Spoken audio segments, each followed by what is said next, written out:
আসসালামু আলাইকুম নমস্কাৰ মোৰ নাম মোহাম্মদ জালাল উদ্দিন মই হাতীগাঁৱত থাকো মোৰ দুটা কিডনি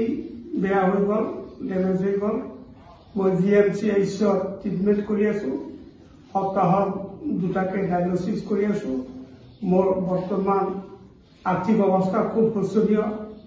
সেয়েহে সকলো সন্মানীয় ৰাইজক মই মোৰ ফালৰ পৰা আহ্বান জনাইছো মোক অলপ আৰ্থিক সাহায্য আগবঢ়াব যাতে মই জীয়াই থাকিব পাৰো মোৰ দুটা ল'ৰা ছোৱালীলৈ যাতে মই শান্তিৰে সংসাৰখন চলাব পাৰো তাৰ কাৰণে সকলো সন্মানীয় ৰাইজৰ ওচৰত মই আৰ্থিক সাহায্য আবেদন কৰিছো মোৰ ঘৰৰ চলাব পৰা মানুহটোৱে মোৰ হাজবেণ্ড আছিল এতিয়া মোৰ ঘৰ চলাব পৰা কোনো নাই মোৰ দুটা ল'ৰা ছোৱালী সৰু খেল ধেমালি বয়সে যোৱা নাই সিহঁতৰ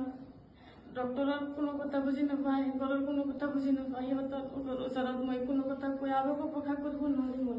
মই কেৱল হাজবেণ্ডৰ ওপৰতে মোৰ চব ভৰসা সেইকাৰণে চবৰ ওচৰত মই এইটো প্ৰাৰ্থনা কৰোঁ যাতে মোক হাজবেণ্ডক সহায় কৰি ল'ৰা ছোৱালী দুটাৰ ওপৰত যাতে অলপ সহায় কৰে এইখিনি মোৰ অনুৰোধ